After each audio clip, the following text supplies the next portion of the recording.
สวัสดีค่ะวันนี้จะพามาทำถั่วเขียวต้มน้ำขิงกินกันค่ะอันนี้เป็นถั่วเขียวค่ะแช่น้ำไว้แล้วก็ล้างเรียบร้อยแล้วค่ะเสด็จน้ำแล้วอันนี้แช่ประมาณ5ชั่วโมงค่ะมันก็จะพองๆบวมๆอย่างเงี้ยเดี๋ยวเรานำเอาไปต้มค่ะวิธีการต้มก็ง่ายๆค่ะเดี๋ยวเราเอาถั่วเขียวไปต้มก่อนเทใส่ลงไปเลยค่ะนี่เรามาหั่นขิงกันอันนี้เป็นขิงแก่ค่ะแค่นี้ก็พอค่ะไม่ต้องเยอะแล้วก็อันนี้ก็เป็นน้ำตาลทรายค่ะน้ำตาลทรายอ้อยเป็นน้ำตาลทรายแดงที่ไม่ได้ขัดสีค่ะอย่างนี้มันก็จะหอมหวานแล้วก็จะอร่อยกว่าน้ำตาลธรรมดาค่ะอันนี้ไม่ใช่กะปินะคะเห็นมันแข็งๆอย่างนี้เริ่มเดือดแล้วค่ะแต่ถั่วเขียวยังไม่เปื่อยเดี๋ยวเราค่อยมาเช็คดูอีกทีอันนี้ดูท่าทางยังแข็งอยู่เราก็ต้องคอยเช็คตลอดว่าถั่วเขียวมันเปื่อยหรือยังก็ชิมมันดูไม่ยากค่ะได้แล้วค่ะขนาดนี้เปื่อยแล้วใช้ได้แล้วชิมแล้วค่ะเม็ดเริ่มแตกหลังจากนั้นเราก็เอามาเทน้ำทิ้งไปเลยค่ะเราจะไม่เอาน้ำแต่ได้ไม่ต้องเสียเวลาช้อนฟองแล้วน้ำก็ใส่ด้วยค่ะจะอร่อยกว่าถ้าใครไม่ชอบเปื่อยมากหรือว่าไม่ต้องเอาเม็ดแตกไม่ต้องต้มนานขนาดนี้จนเม็ดแตกขนาดนี้ก็ได้ค่ะแต่โดยส่วนตัวจะชอบแบบเม็ดแตกๆแล้วก็เปื่อยๆค่ะอันนี้ทำกินเองเราก็ล้างน้ำเย็นซะหน่อยได้แล้วค่ะถั่วเขียวต้มก็จะเป็นประมาณขนาดนี้ค่ะต่อไปเราก็เอาขิงที่เราหั่นเอาไว้ค่ะมาดาดหม้อร้อนๆก่อนเพื่อลดการแผดของขิงค่ะเวลาต้มไปแล้วมันจะไม่ร้อนแบบแผดๆค่ะมันจะลดความแผดของขิงลงไปเอามาดาดกับหม้ออย่างนี้ค่ะก่อนใส่น้ำต้มกลับด้านมันนิดหน่อย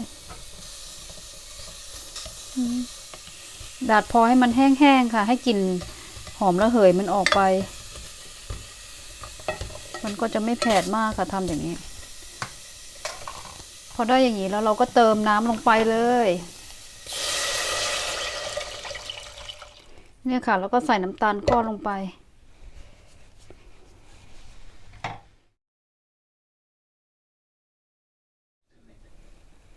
ถ้าเกิดเราต้มถั่วเขียวโดยที่ไม่แยกน้ำคือเราอย่าเพิ่งใส่น้ำตาลนะคะว่าแต่ถั่วเขียวมันจะเปื่อยยากอันนี้เราต้มถั่วเขียวเอาไว้แล้วค่ะก็เลยใส่น้ำตาลก่อนได้เลยแล้วเราก็เติมเกลือไปนิดนึงไม่ต้องเยอะค่ะเดี๋ยวเค็มถ้าใส่น้ำตาลนั้นน้ำตาลทรายแดงหรือว่าน้ำตาลอ้อยมันจะไม่หวานมากค่ะมันจะไม่หวานแบบโดดๆมันจะเข้ากับ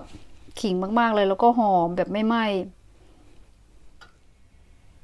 โดยปกติจะต้มน้ำตาลแล้วก็ขิงดื่มอย่างนี้เป็นประจำอยู่แล้วค่ะแต่ว่าจะใส่กิมจิเบอร์รี่ลงไปด้วยค่ะ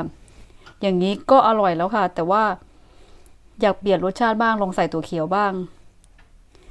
มันก็อร่อยไปอีกแบบหนึ่งค่ะเนี่ยค่ะน้ำเริ่มจะเดือดแล้วเราก็ใส่ถั่วลงไปเลยถั่วเขียวที่เราต้มเอาไว้เรามาย้ายมาอยู่ฝั่งนี้จะได้ตักขนาดเราคิดว่าเราก็จะใส่เทดำไปเลยดีกว่าพอดีเลยทำบ่อยเกินค่ะกะปริมาณได้พอดีเป๊ะเลยเดี๋ยวรอแค่นี้ถือว่าพอแล้วค่ะน้ำใสเชียมันก็จะมีฟองหน่อยนึงเราก็ตักออกพอแล้วค่ะเดี๋ยวเราก็ปิดไฟได้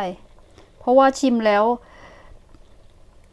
น้ำขิงเริ่มออกแล้วค่ะมันเริ่มเผ็ดแล้วค่ะอร่อยมากเลยแล้วก็มีความเผ็ดของขิงด้วยคงต้มได้ที่แล้วค่ะปิดไฟได้เลยเดี๋ยวเราไปตักใส่ถ้วยกันเลยค่ะตัวเขียวต้มน้ำตาลพร้อมเสิร์ฟ